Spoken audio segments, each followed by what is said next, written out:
MotorWeek is made possible by TireRack.com, Rain-X, Hum by Verizon, State Farm, and WeatherTech.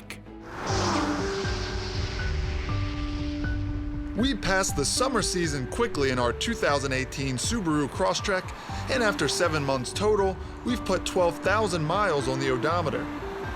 When we took delivery of this 2018 Crosstrek, we had just spent a year in the previous generation, but even if we hadn't, the changes would still be obvious. The ride is much more refined, and that's thanks to Subaru's new global architecture, which this rides on. The technology, both for safety and convenience, is top-notch for this segment. Sure, we could ask for a little more horsepower, but to be fair, we say that a lot. However, most buyers will find the 152 horsepower, 2-liter 4-cylinder with CVT powertrain more than adequate. Plus, we're bettering the government's combined rating at 30.1 miles per gallon on regular. This raised hatchback has the right amount of room, utility, and ruggedness. We'll see how it handles the more frigid months that loom ahead.